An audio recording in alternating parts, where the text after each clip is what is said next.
look at the stats a little bit, and let me fix my crawler here. I think I did. Okay.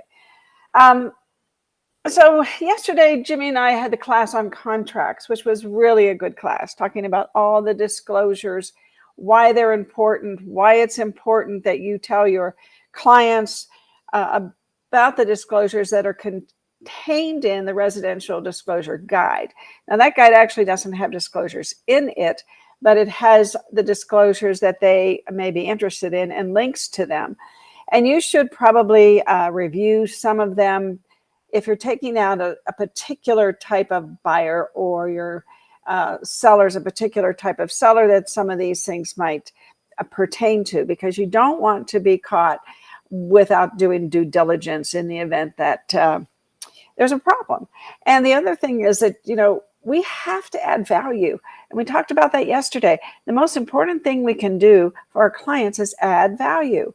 And when you look at here, 1,890 of the homes this year have been by investors. And the majority of those investors are Zillow and Open Door. They are in some part of the transaction, buyer, seller, owner. Anyway, they are in some part of that transaction.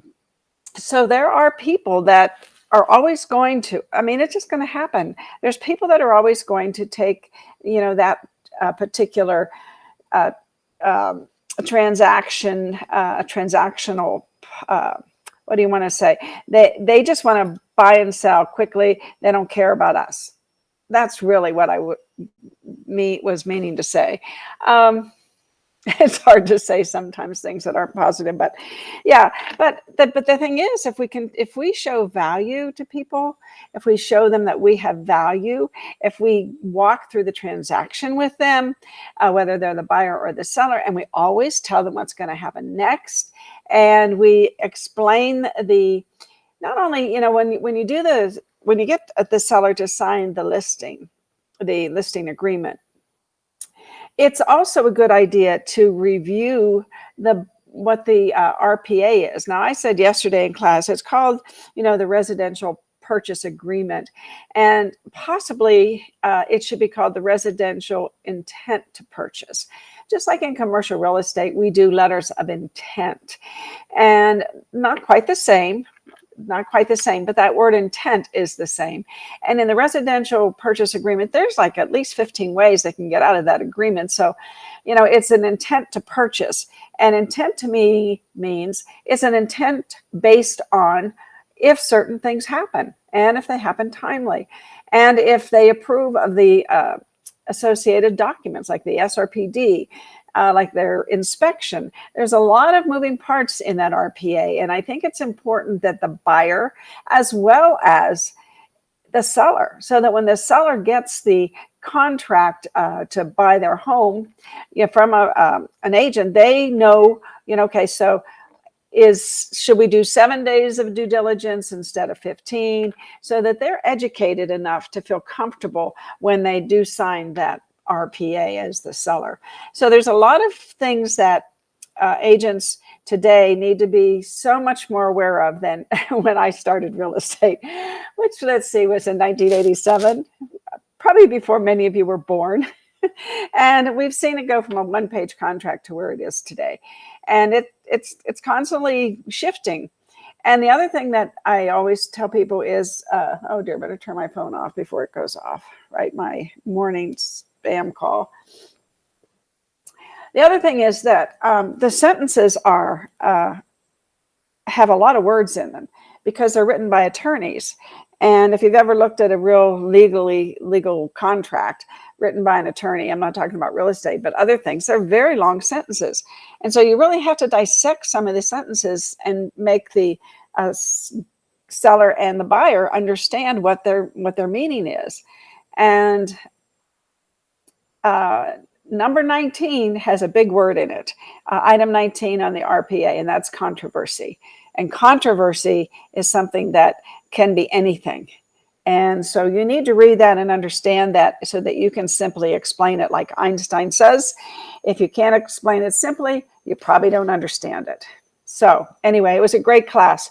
Now on Thursday, we're having a class on agency. Profoundly important because most of the complaints And suspension of licenses and things like that are because of agency not being handled properly. So, you know, I was telling people yesterday too, you know, we say these are required CE classes. You have your 6 hours of contracts or 3 hours of agency, but you can take this agency class and use it as a general if you've already taken an agency class, or you just want to take this class and maybe take another agency class and use one of them for general. A required class can be used as general, just making that clear. Well, we have 26 days of inventory, and the reason we do is because we're only selling 94 homes a day. Based on last year, we were selling 109 a day, and the year to date for 2022 is 104. So we're down a little bit this month so far for whatever reason. We're listing 104 homes yesterday, and we put 128 under contract and we closed 82. So I suspect, looking at those numbers, that possibly toward the end of the month, we're going to hit that 100 a day sales figure. The investors are buying 42 homes a day. That really hasn't changed. The difference is that the 42 number hasn't changed, but the percentage of sales has changed. So when we're selling, 110, 120 homes a day, then that 42 is 30%, but now it's 40%. So the investors are gobbling up our homes, and I'm sure the cash makes a big difference in that decision that the sellers are making. And if we look at it, the 436,000 medium priced home, we listed 36 yesterday, 436 and under, and we have a total. Hi, Karen. Good morning. Good morning. Nice to see you. Good to see you. Yes, the world is moving along. Good to see you. And the single family homes that are active that are 436 and under are 455. Now, you don't want those investors buying those homes, so you better stay abreast of what's going on every day in the market. Like 36 homes were listed yesterday, and that's why I post this figure, so you know, oh, I better go check it out. 36 homes that were in the median price range or under, and those are single family homes. I didn't put in the condos and townhomes in this particular statistic. And then the $1 million homes, 3.49 a day versus last year was about 4.5 a day. Now it's 3.5. So we're down one. But again, it's like the whole market's down a little bit, not just our regular market, but the $1 million plus market is down just a little bit. I mean, one sale a day isn't the end of the world, I'm sure, for anybody, because we're still doing a lot more than we did. If you look here in, you're not going to be able to see it that way either. Come on. No, let's see. I don't think I printed my thing out today. Sometimes I do. Let's look at yesterday's. Reach down here into my garbage can. I think it was 4. And then the previous year it was 1 plus something. There, I see it. Hang on. Just want to finish my, oops. And then we'll get on to something else here. Okay, so thank you for waiting. Yeah, 1.6 in 2020 a day of the $1 million homes. Last year was 4.5, and this year it's 3.5. So, yeah, we'll see where we settle. Anyway, that's it for these stats. Keep abreast of this inventory. One of the things that I did say yesterday, and I repeated today, I said it in class. I don't know if I said it on the show when Jimmy was with me, but in 2021, we sold almost 51,000 homes in the year. Okay, and then we sold another 1,240. Let's see, what did we do? 12,000, 14,000 new homes. So that's over 5,000 homes that we're selling every month when you break it down. So to say that inventory is low is not really, to me, the correct way to frame our market. I think you frame our market by saying, we've sold 5,000, let's say, we've sold 4,697 resales to date. That probably means we've sold 1,500 new homes. So, we're still on par to hit, 5,000 sales a month. And that means we have inventory because we can't sell what we don't have. So unless it's a new home that you're but you don't even close that. So you're putting it under contract, but you're not selling. It doesn't show up as a sale. So my whole point is reframe the low inventory to say, we have inventory, but it comes on the market and it goes off the market quickly because we have a lot of buyers. I think that's a better way to explain that. Now, today I want to put that down here, and I want to talk today about reels on Instagram and ads. I'm sure by now most of you have a healthy Instagram account, and hopefully you're doing 30-second to 60-second videos. Hopefully you're doing parroting me and talking about the market, exciting things like, look at this $32,500,000 home that was listed in Las Vegas. And, you can tell a little bit about the details of the home, maybe even show a picture of the home. To hook people, to give them something that's, to me, something that's very interesting. I mean, gosh, a $32 million home, my goodness. And it has to be all cash, of course. But anyway, hopefully you are getting a following on Instagram. Hopefully you're direct messaging everybody that likes you, and you're following them, and you're creating that ecosystem within your Instagram world. Now, one of the things that's really performing well are Instagram Reels ads. So if you want to get your name out there, like say, what I would do now, people can go on the MLS or on Zillow and Remax.com, and Berkshire has their website, and Coldwell has their website. I mean, there's hundreds of websites they can go on to see what's going on around the country, as far as listings and sales are concerned. But one of the things that you can do in your ad is perhaps say, hey, this is Karen's market report of the week. And in that ad, you can have them click to go to your website, where you perhaps post, you download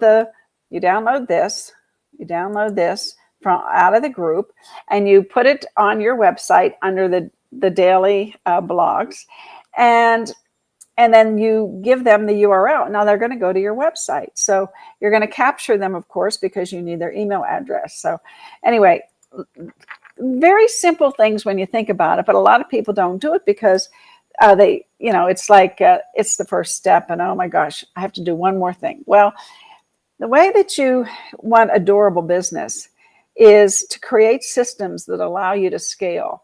And one of the ways that you do that, one of the ways that you allow yourself to scale, is to have systems in place and to have different people. In today's world, you can have a virtual assistant that may be good at Instagram Reels. You have another virtual assistant that may be good at doing content for you, or another one that's a good videographer. These people can all be virtual, and they don't have to hire them full time. They're independent contractors, so you don't have to pay their insurance and things like that. So you need to kind of think of how you're going to maintain your business, number one, but then how are you going to keep it durable? A durable business has systems, and Jimmy and I talk about this all the time. The bottom line is you have to have a farm, and then you have to have your past clients, and then you have to have leads perhaps that you have gotten. That's a database. In a database that you can retrieve things easily by either their source, by a group name you give them, or by type. The purpose of a database is to be able to retrieve information the way you want to retrieve it. I might want to do something different with my past clients than I might want to do with leads, for instance, that I get, or my farm. So that's important when you're thinking of a CRM. Agent Formula has a great one. It was built around that concept. And I mean, for, $60 a month, $69 a month, you have everything in there. And we'll get into more of that as time goes on this year. But let's watch this video. Now, I really like Joe Pantana. I think he has great delivery. I thought of, taking this video and doing it myself. And I'm like, why? I would rather just deliver this to you. And let's watch it, and hopefully you will get inspired to do some advertising on Instagram. Okay, so here we go.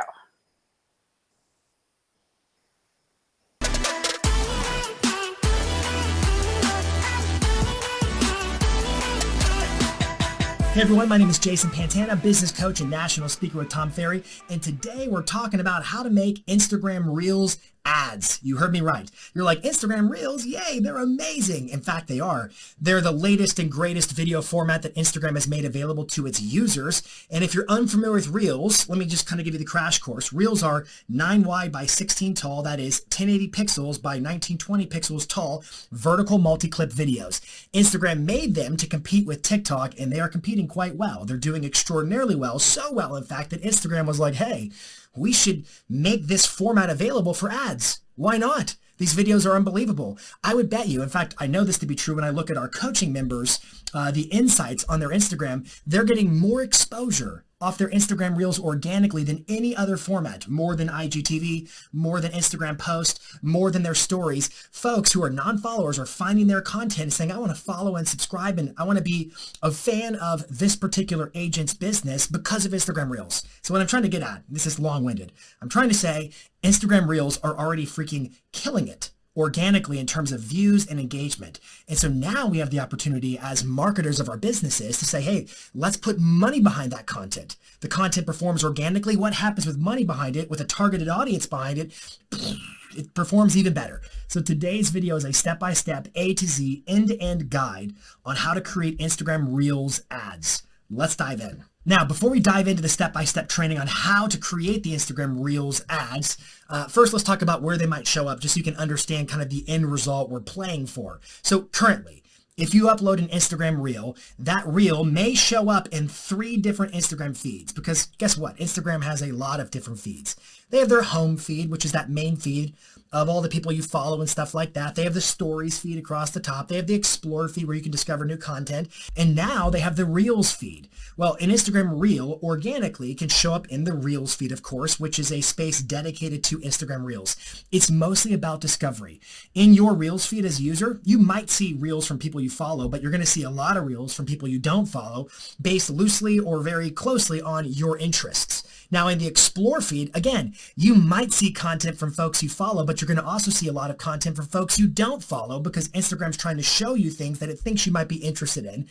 And in the home feed, you're going to see mostly the stuff that you follow. So there are 3 spots, 3 feeds where you can see an Instagram Reel now. It's the Reels feed, the explore feed, and the home feed, but not the stories feed. That's true organically, and it's going to be the case with your Reels only ad also.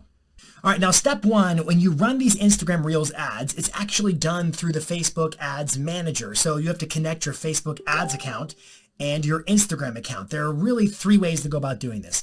And there's a good chance it's already connected. So the first way is in the mobile app with Instagram. You can go into your settings from your profile and you can make sure that through the ad center, things are connected.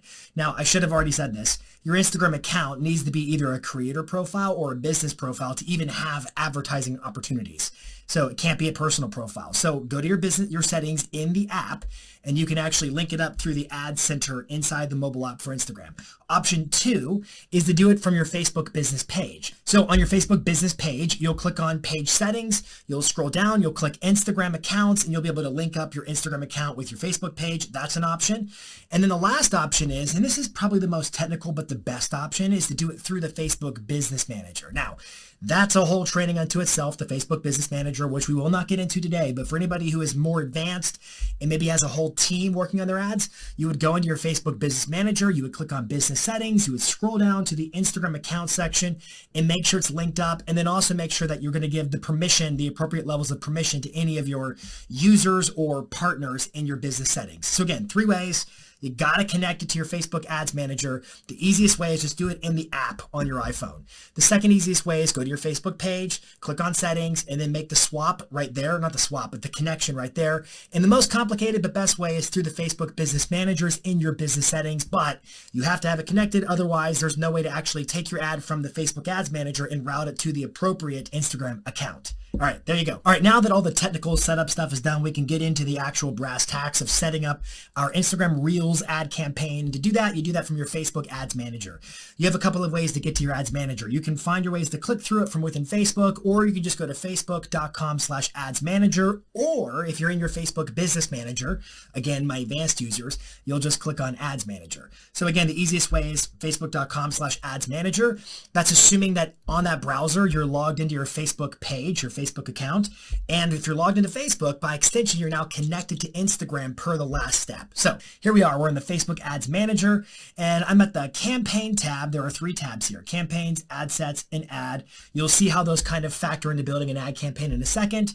I'm going to simply click on that big green button that says Create. I'm going to make a new ad. And then it brings up choose a campaign objective. Now, certain types of ad objectives work or don't work with Instagram Reels placements. Here are the ones that do work. You can choose brand awareness, reach, traffic, meaning I want to drive traffic ideally to like a web page. They want to click to go out of the app and go to a web page. You can choose app installs, not really our gig. You can choose video views, it's probably going to be that one.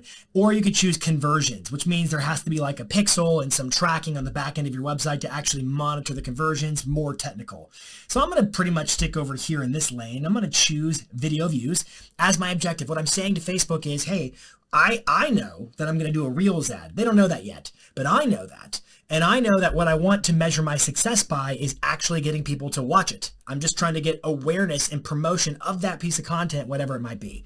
So I'm going to choose that, and I'm going to click continue, and it's going to actually take me into the builder of making this campaign. So notice over here, the left-hand sidebar, there's my campaign level, there's my ad set, there's my ad.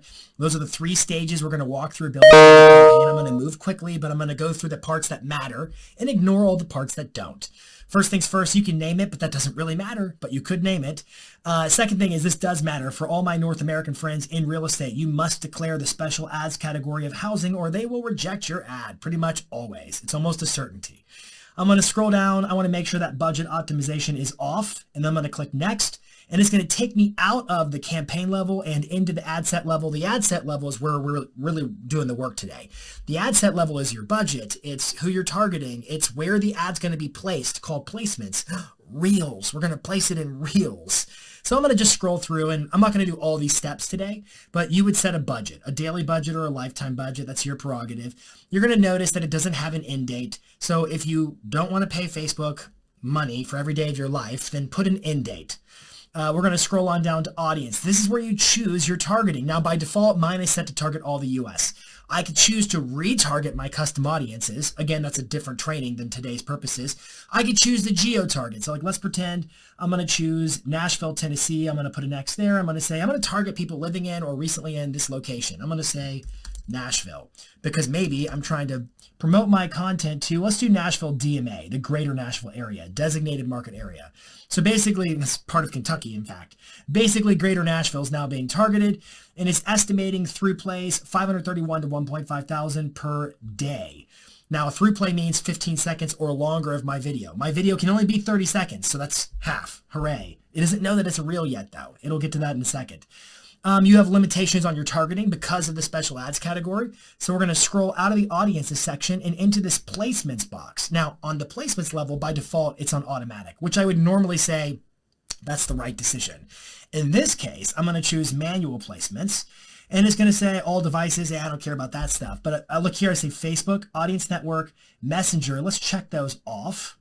And I'm going to leave Instagram on. Then I'm going to scroll down to the individual ones. Instagram feed, Instagram Explore, Instagram Stories. Oh, look what's unchecked, Reels. So when I check Reels, it unchecks everything except Stories. So technically, I could let a Reels ad also distribute Stories, which means, and I already said this in the beginning, we know that with Reels, a Reels ad can already place in the Explore feed, in the Home feed, in the Reels feed, even though these turned off. It can still put the ad there. It's confusing like that. This is a new format.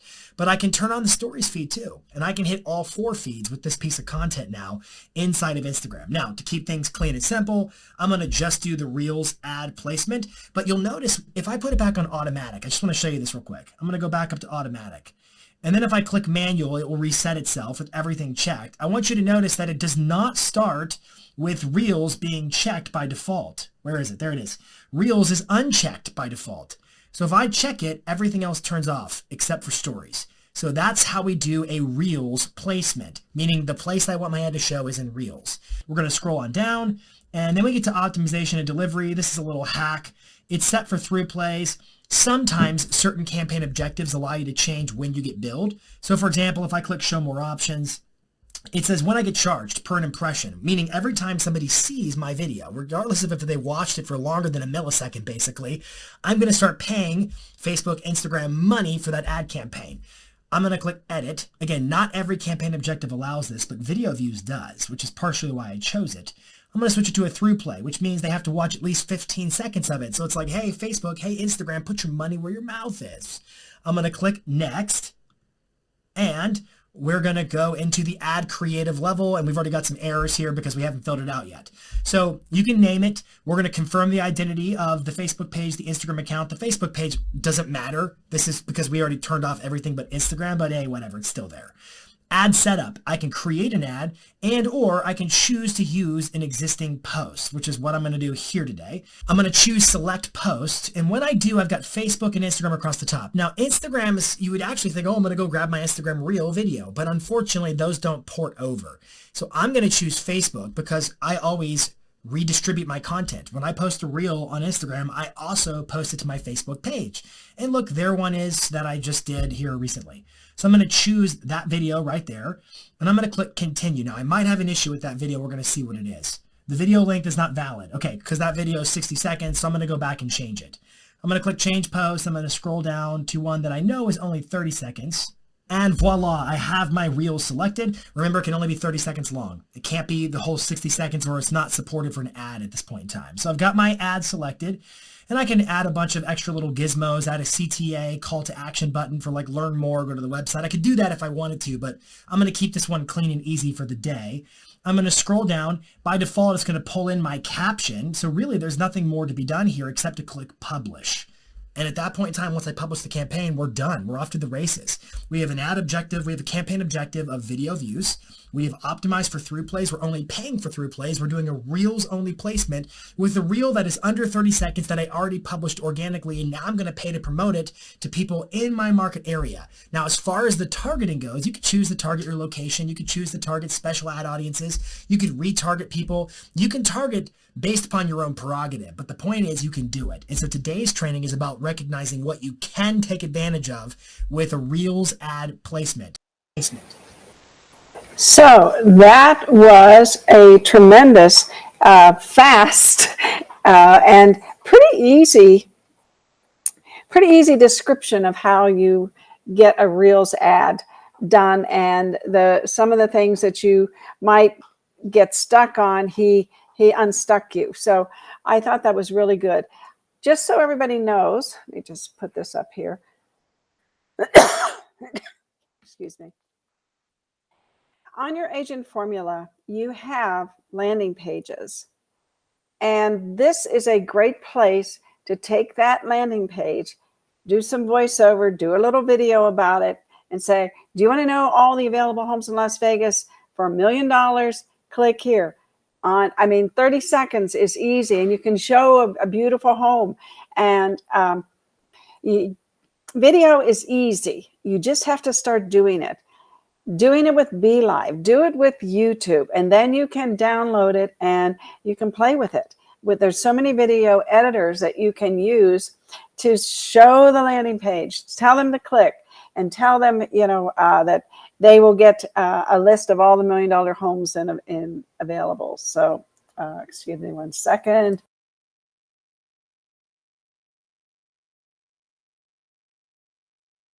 Ooh. It's a little windy today when I was out, so sorry. Anyway, that's it for today. You all have a great day.